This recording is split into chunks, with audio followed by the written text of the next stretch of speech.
मनाविरुद्ध लग्न भाग 25. रुचिता म्हणाली, माझं कंपॅरिझन कशाशीही करू नकोस विक्रम. विक्रम म्हणाला, रुची मंदिरात आलोय आपण, इथेही अशीच वादावादीच करायची आहे का आपल्याला? आजूबाजूचे लोक बघ कसे बघताय आपल्याकडे. रुचिता म्हणाली, तूच मला असं काही बोलू रागाला घालतोस. त्याने तिला एका पायरीवर उतरवले. विक्रम म्हणाला, बरं सॉरी, आता चलायचंय आपण, दर्शनाला वेळ लागेल अजून. रुची बोलत पुढे चालू लागली. पायऱ्या चढून मंदिरात जायला थोडा वेळ लागला, पण या वेळेस मागच्या वेळेस सारखी गर्दी नव्हती. थोड्या वेळानंतर दोघेही मंदिरात पोहोचले. रुचीने खंडोबासमोर हात जोडून डोळे मिटले. थँक्यू सो मच देवा, तू विक्रमला माझ्या लाईफमध्ये आणले. त्याच्यासारखा लाईफ पार्टनर मला खरंच कुठेच मिळाला नसता. तो खरंच हिरा आहे. आमचं हे नातं असंच अखंड राहू दे. विक्रमचे जे काही स्वप्न आहेत ते सर्व स्वप्न पूर्ण होऊ दे आणि माझ्या कुटुंबावर नेहमी तुझी अशीच कृपादृष्टी राहू दे. एवढीच तुझ्याकडे प्रार्थना आहे. रुची डोळे मिटून मनातच प्रार्थना करत होती. थोड्या वेळाने तिने डोळे उघडून बाजूला बघितले तर विक्रम तिच्याचकडे पाहत होता. रुचिता म्हणाली, असा काय पाहत आहेस?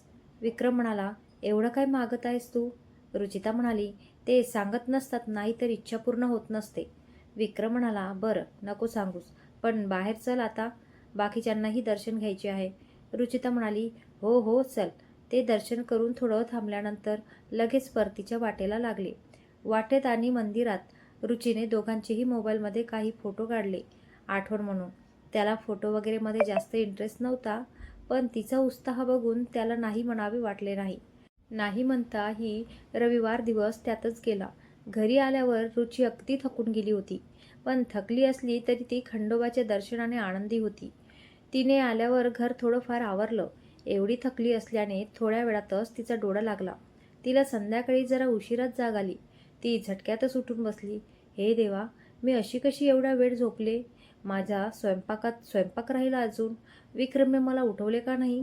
ती बोलत गडबडीतच उठली आणि किचनमध्ये आली, पण समोर पाहते तर काय, विक्रम किचनमध्ये स्वयंपाक बनवत होता. समोर गॅसच्या एका साईडला चपात्या तर दुसऱ्या साईडला भाजी शिजत होती. विक्रम म्हणा, उठवले का नाही रे? तू का करत आहेस हे सर्व? रुचिता किचनच्या आत येत बोलली, झाली तुझी झोप? विक्रम तिच्याकडे पाहत स्माईल करत बोलला. रुचिता म्हणाली, सॉरी, माझा कसा डोळा लागलाय काय माहीत. थोडा वेळच झोपते म्हटलं, पण झोपल्यावर जागच नाही आली. विक्रम म्हणाला, इट्स ओके रुची, किती लवकर उठलीस तू आज, त्यात एवढ्या दूरचा प्रवास, तेही गाडीने. झोप तर लागणारच ना. पण तू हे सर्व का करत आहेस? तूही थकला असशील ना ड्रायव्हिंग करून. दे, मीच करते चपात्या. रुचीने त्याच्या हातून लाटणे घेण्यासाठी हात केलाच होता की विक्रम म्हणाला, मी नाही थकलो, डोंट वरी. मला सवय आहे अशा गाडीवरच्या प्रवासाची. मी करतो हे सर्व. तू जाऊन फ्रेश व्हा दे. रुचिता म्हणाली, पण विक्रम मी करते ना, मी झालीये फ्रेश. दे लाटणे, मी चपात्या करते. तू रोज करतेस ना रुची, आज मला करू दे. मी रोज तुझ्या हाताचं जेवतो, आज तू माझ्या हाताचं खाऊन बघ. विक्रम तव्यावरील चपाती पलटवत बोलला. रुचिता म्हणाली, तुला येतं जेवण बनवता? न यायला काय झालं? आई कधी कधी कामावरून थकून यायची तेव्हा मीच बनवायचो. प्रिया करायची मदत, पण तीही लहान होती ना, वर तिचा अभ्यासही असायचा, म्हणून मग एखाद्या वेळेस मीच पूर्ण जेवण बनवत होतो. विक्रम सांगत होता आणि रुचिता त्याचं ऐकत होती. तिला खूप कौतुक वाटत होतं त्याचं. आजकालच्या पुरुषी मानसिकतेने तो ग्रासला नव्हता. कोणत्याही कामात त्याला कमीपणा वाटत नव्हता. कदाचित अचानक पडलेल्या घरच्या जबाबदारीने तो खूप समंजस आणि तेवढ्यात मनाने कणखर बनला होता. तो प्रत्येक बाबतीत योग्य होता. रुचीला त्याच्यावर खूप प्रेम येत होतं. त्याला या क्षणी मिठी मारून दीर्घ किस करायची तिची तीव्र इच्छा झाली, पण तिने ते मनातच दाबली आणि त्याच्यासोबत गप्पा करत तीही त्याला थोडीफार मदत करू लागली. तो त्याचे लहानपणीचे किस्से, त्याच्या बाबाच्या आठवणी एक एक करून तिला सांगत होता आणि तीही मन लावून ते ऐकत होती. त्यावर प्रतिक्रिया देत होती. बाबाला नेहमी वाटायचं मी खूप शिकावं, जे ते करू शकले नाहीत ते मी करावं. माझ्या शाळेच्या वह्या पुस्तके ते मी न सांगताच आणायचे. सौम्य, प्रिया एवढे मोठे नव्हते, त्यामुळे बाबांना माझ्याकडून खूप अपेक्षा होत्या आणि मी ते सर्व स्वप्न पूर्ण करेल कदाचित, हा विश्वासही. विक्रम जडालेल्या स्वरात बोलला. रुचिता म्हणाली, तुला खूप आठवण येते ना बाबांची? विक्रम म्हणाला, का लवकर निघून गेले ते रुची? मला खूप गरज होती त्यांची. ते का थांबले नाहीत? विक्रमची भरलेल्या आवाजातील तक्रार. कितीतरी दिवसाने तो टेकडी सोडून कोणाशी तरी मनातलं बोलत होता. विक्रम. रुची त्याला तिच्याकडे वळवून त्याचा चेहरा उंजळीत घेत बोलली, असा का विचार करतोयस तू? बाबा कुठेही गेलेले नाहीये. ते आपल्यातच आहेत. त्यांच्या आशीर्वादाच्या रूपाने ते तुला आपल्या कुटुंबासाठी काम करताना, कुटुंबाची प्रत्येक जबाबदारी चांगल्या प्रकारे पार पाडताना बघत असेल तेव्हा किती प्राऊड वाटत असेल त्यांना तुझ्यावर. त्यांची कदाचित आपल्यातून जायची ती वेळच होती विक्रम, पण त्यांच्या मागे ते कुटुंबासाठी भक्कम उभा आहे हे पाहून त्यांनी निश्चितपणे डोळे मिटले असेल. म्हणून तर ते नाही थांबलेत ना. त्यांना तुझा खूप अभिमान वाटत असेल. त्यांच्या मुलाने इतक्या कमी वयात घरची जबाबदारी स्वीकारलीच नाही, तर खूप चांगल्या प्रकारे तो ती पार पाडत आहे हे पाहून त्यांचा ऊर अभिमानाने नक्कीच भरून आला असेल. रुची त्याला समजावत होती. खरं तर तो बोलत होता तेव्हा तिचे डोळेही पाणावले होते, पण यावेळी त्याला सावरणं जास्त गरजेचं होतं. विक्रमने तिला रडतच मिठी मारली. खूप दिवसांनी मनात साचलेले आज बाहेर येत होते. मी खूप खचलो होतो रुची तेव्हा. आईला, प्रिया, सौम्याला कसं सावरत होतो माझं मलाच माहीत. त्यांचा ॲक्सिडेंट कसा झाला, कोणी केला हे शोधायला खूप प्रयत्न केला, पण वाली नसलेलं आम्ही. आमची साधी केस लिहून घ्यायलाही कोणी तयार नव्हतं. त्यांचा ॲक्सिडेंट अपघात नव्हता रुची, तो घडवून आणलेला कट होता. मी बाबासाठी काहीच करू शकलो नाही. तो हायपर होत होता. चूप. आता सगळं नीट आहे ना विक्रम? मग मागचा विचार नाही करायचा. रुची त्याच्या पाठीवरून हात फिरवत त्याला शांत करण्याचा प्रयत्न करत बोलली. ज्याने हे सर्व केले असेल त्याला देव नक्कीच त्याची शिक्षा देईल. आतापर्यंत तर दिलीही असेल. तू त्यावेळेस शिकत होतास, एवढा मोठा नव्हतास, मग कसं शोधलं असतं त्याला? त्यावेळी घर सांभाळणं जास्त गरजेचे होते जे तू केलंस, आणि बाबालाही तेव्हा तुझ्याकडून हेच अपेक्षित असेल. ती त्याला शांत करत बोलत होती. तोही कितीतरी दिवसांनी आज शांत होत होता. बाबाच्या विचारांनी नेहमीच अस्वस्थ होणाऱ्या त्याला आज थोडे का असेना, पण मन हलकेच झाल्यासारखे वाटत होते. बरं, तू बाहेर बस, मी तुला जेवायला आणतो. माझ्या बोलण्यातच खूप उशीर झालाय. विक्रम थोड्या वेळाने तिच्या मिठीतून दूर होत बोलला. बिलकुल नाही. आपण सोबत जायचं आणि सोबत जेवायचो. चल तू चपात्या घे, मी भाजी आणते. रुची त्याच्या उत्तराची वाट न पाहता कामालाही लागली. विक्रम तिच्याकडे पाहत होता. कधीकधी ती त्याच्याही पेक्षा जास्त समंजसपणे परिस्थितीला हाताळत होती, आणि कधीकधी तिचं वागणं पाहून त्याला हिच्यापेक्षा शाळकरी मुलीही बऱ्या असतील असे वाटत होते. असं पाहत काय उभा आहेस? घे ना चपात्या. रुची तो तसाच उभा आहे पाहून बोलली. हो घेतो. विक्रम गालात हसत बोलला. त्याने चपात्याचं घेतलं आणि तिच्यासोबतच बाहेर आला. जेवण झाल्यावर रुची किचनमधला बाकी पसारा आवरून झोपायला रूममध्ये आली. विक्रम थकला असल्याने बेडवर अंग टाकल्याच झोपी गेला. रुची त्याला पाहतच बेडवर आली आणि त्याचा हात आडवा करून त्याच्या हातावर डोकं ठेवून त्याला बिलगून झोपली. तिने त्याच्या चेहऱ्याकडे पाहिलं. एकदम शांत आणि निश्चल चेहरा होता त्याचा. वर त्याचे ते चेहऱ्यावरचे लोभस तेज न जाणे का, पण तिला तो झोपेत अधिकच आकर्षक वाटायचा.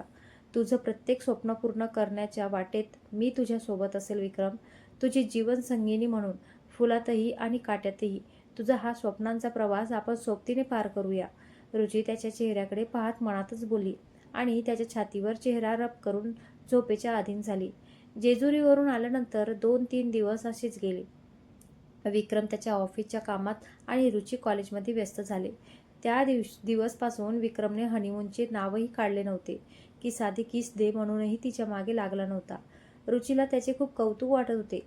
रुचीचा प्रियाला आणि आईला मात्र रोजचा कॉल असायचा. त्यांच्या विना तिलाही आता करमत नव्हते.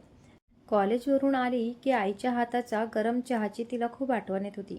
प्रियाचे घरात वहिनी वहिनी म्हणून हाका मारून तिच्या दिवसभरातील छोट्या मोठ्या गोष्टी शेअर करणे ती मिस करत होती. फोनवर बोलणे होत असले तरी त्यांची घरी खूप कमतरता भासायची. आई, प्रिया, सौम्य यांच्यामुळे घर भरल्यासारखे वाटत होते. सौम्याचा तर अधूनमधून कॉल असायचा, पण आता त्याच्या एक्झाम सुरू असल्याने तिनेच त्याला अभ्यासावर जास्त लक्ष द्यायला सांगितले होते. काय मग सेट, कशी चालू आहे मॅरिड लाईफ? दीपक विक्रमच्या टेबलजवळ येत बोलला. विक्रम म्हणाला, दीपक तू कधी आलास गावावरून? दीपक म्हणाला, हे काय आत्ताच, सकाळी घरी पोचलो आणि आता ऑफिसला आलो. विक्रम म्हणाला, गावाकडच्या जमिनीचे काम झाले आहे का मग? त्यासाठीच गेला होता ना तू? दीपक म्हणाला, नाही अजून, वेळ लागेल त्याला.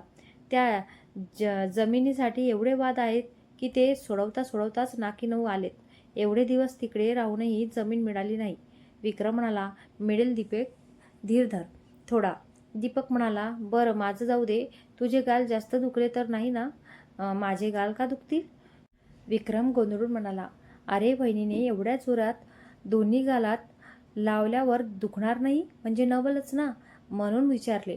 दीपक त्याला चिडवत हसत बोलला. विक्रम म्हणाला, काय? वहिनीने तुझ्या गालात लगावून दिल्या तेव्हा पाहिले मी. असंच पाहिजे तुला. मी म्हणत होतो डिवोर्स पेपर साईन करायच्या आधी वहिनीशी बोल, पण नाही, तुला तर संत बनायचं होतं ना. म्हटलं घे आता. पण काही म्हण, वहिनीची लीव कन्फेस करायची स्टाईल खूप आवडली हा आपल्याला. दीपक पुन्हा त्याला चिडवत बोलला. विक्रम म्हणाला, तू त्या दिवशी तिथेच होतास? दीपक म्हणाला, हो. किती वेळपर्यंत होतास? विक्रमला वाटलं त्याने त्यांचा किस सीन पाहिला की काय. टेन्शन नको घेऊस, तुला जोराच्या 2 बसवल्यावर मी तिथून निघून आलो होतो. दीपक हसत बोलला. दीपक म्हणाला, तसंही जे मेन होतं ते मी पाहिलं होतं आणि बाकीचं मला माहीत होतं. तेव्हा मला आईचा कॉलही आला होता, म्हणून मी तिथून लवकर निघालो. तसा विक्रमने निश्वास सोडला. त्याने बाकी काही पाहिले नाही हे ऐकून त्याला बरे वाटले. पण त्याने रुचीने त्याला गालावर चापट मारताना पाहिले हे ऐकून त्याला दीपकचा तिथे उपस्थित असण्याचा रागच आला. होते असे कधी कधी, फक्त तू ते कोणाला सांगू नकोस. विक्रम त्याच्या हातातील फाईलवर उगाच नजर वळवत बोलला. काय ते? दीपक मुद्दाम बोलला. तेच जे रुचीने. दीपक म्हणाला, वहिनींनी काय? दीपक. विक्रम त्याच्याकडे रागाने पाहत बोलला. दीपक म्हणाला, बरं नाही सांगत कुणाला, पण माझी एक अट आहे. कसली अट? विक्रम चेहऱ्यावर आठ्या पाडून, आता मला लवकर काका बनवायची खुशखबरी दे. मी मग कोणाला सांगणार नाही. फक्त तुझे मुलं मोठे झाले की त्यांनाच सांगेल. दीपक हसत बोलला. दीपक. विक्रम चेहऱ्यावर रागीट भाव आणत, काय दीपक? आधी मीच पप्पा बनलो असतो, पण माझं लग्न झालं नाही म्हणून तुला बोलतोय. आता मला लवकर एक लहान बाळ हवंय जे मला काका काका बोलेल. नाही, काका नाही, त्याला मी अंकल म्हणून हाक मारायला सांगेल. आणि मग मी, सर तुम्ही इथे? काही काम होतं का? विक्रम दीपकच्या मागे पाहत म्हणाला. सर? दीपकची दातखिळीच बसली.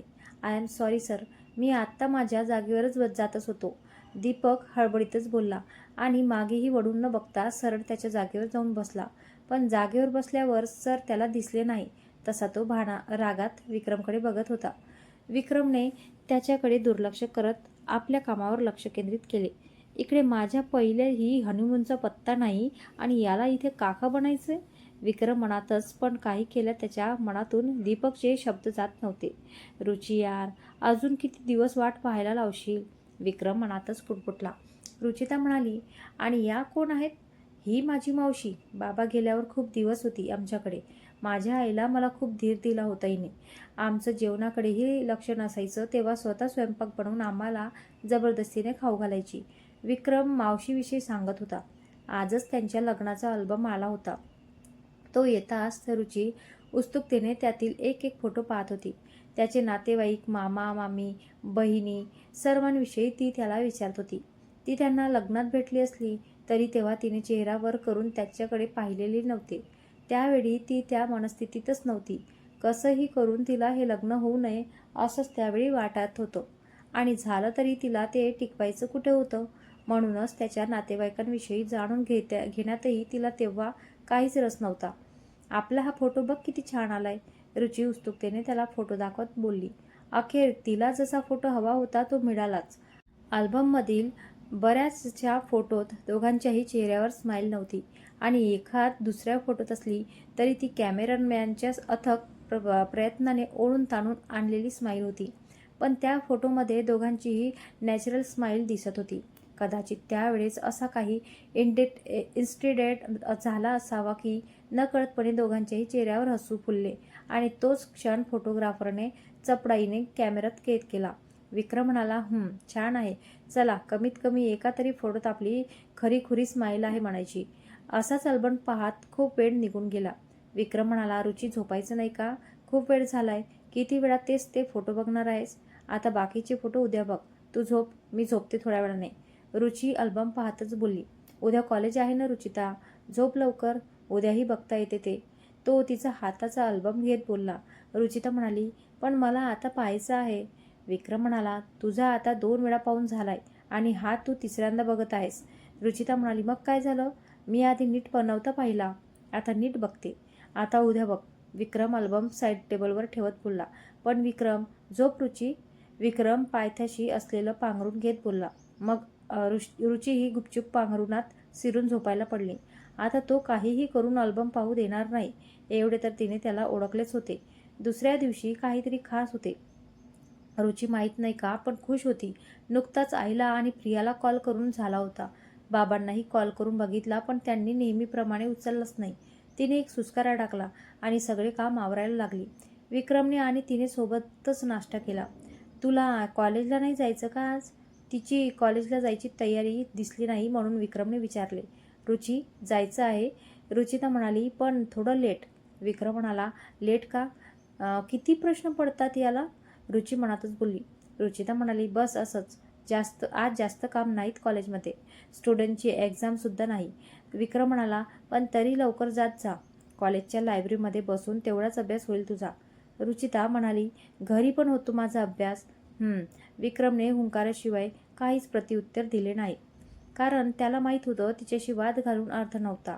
थोड्या वेळाने विक्रम ऑफिसला निघून गेला. तो गेल्यावर रुचीने रूम आणि घर आवरून स्वच्छ व नीटनेटकं केलं. नंतर तीही स्कूटी काढून घराबाहेर पडली. विक्रमने दुपारी एकदा रुचीला कॉल केला, पण तिने रिसीव्ह केला नाही. नंतर करू म्हणून त्यानेही मग कामावर लक्ष दिले. आज संध्याकाळी विक्रम जरा उशिराच ऑफिसवरून आला. घरी आल्यावर दरवाजा उघडताच होता आणि पूर्ण घरात अंधार होता. रुची, विक्रमने रुचीला हाक मारली, पण रुचीचा रिस्पॉन्स आलाच नाही. रुची, त्याने तिला पुन्हा हाक मारली. विक्रमला आता काळजी वाटू लागली. त्याने पटकन मोबाईल काढून रुचीला कॉल लावलाच होता की हॅपी बर्थडे दादा. अचानक ओरडण्याचा आवाज आला आणि त्यासोबतच सर्व लाईटही ऑन झाले. विक्रम तर त्यांना अशा प्रकारे पाहून हँगच झाला होता. प्रिया म्हणाली, दादा, सौम्य, प्रिया, आई, तुम्ही कधी आलात? विक्रम मानावर येऊन बोलला. सौम्य म्हणाला, कधीचेच आलोत आणि किती वेळापासून वाट पाहत आहोत तुझी. बर्थडेच्या दिवशी तर लवकर यायचं ना दादा. प्रिया म्हणाली, हो ना, वहिनी किती वाट पाहत होती तुझी, माहीत आहे. रुची, कुठे आहे ती? त्याने भानावर येऊन आजूबाजूला पाहिले तर पूर्ण हॉल स्पेशल बर्थडेसाठी डेकोरेट केला होता. सेंटर टेबलवर एक छान केक ठेवून त्याच्याही भोवती डेकोरेशन केलं होते. त्याला निर्मलाबाईच्या मागेच रुची दिसली, एक सुंदर आणि सिंपल ड्रेस परिधान केलेली. हे सर्व विक्रम बोलत होता की निर्मला म्हणाली, तुझा वाढदिवस होता, मग साजरा नको का करायला? तुला सांगितलं असतं तर तू करूच दिला नसता, म्हणून हे सर्व करावं लागलं. तुला तर आज तुझा वाढदिवस आहे हेही लक्षात नसेल. प्रिया म्हणाली, आणि दादा, तुला माहीत आहे ही सर्व आयडिया वहिनीचीच होती. त्याने रुचीकडे पाहिले, जी त्याच्याकडे पाहत होती, अगदी प्रेमाने. त्याला तर लक्षातही नव्हता त्याचा आज बर्थडे आहे ते. कधी सेलिब्रेशनचं केला नाही तर कसा लक्षात राहील? घरच्या जबाबदाऱ्या पूर्ण करता करता तो स्वतःलाही विसरून गेला होता. सकाळी सौम्य, प्रिया त्याला विश करायचे आणि आई वाढदिवसा दिवशी त्याला टीका लावून गोड पदार्थ बनवायची. बस तेवढेच त्याचे बर्थडे सेलिब्रेशन. यापुढे त्यानेही त्यांना काही करू दिले नव्हते. काही करायचा प्रयत्न केला तर आधी अभ्यासाकडे लक्ष दे, हा त्याचा नेहमीचा डायलॉग. सौम्य म्हणाला, चल दादा, आता लवकर केक काप, मला खूप भूक लागली आहे. सौम्य, तुझी एक्झाम. तो बोलत होता की सौम्यने पटकन जाऊन त्याच्या हाती चाकू थमवला. दादा, बाकी सर्व नंतर, आधी केक काप प्लीज. सौम्य,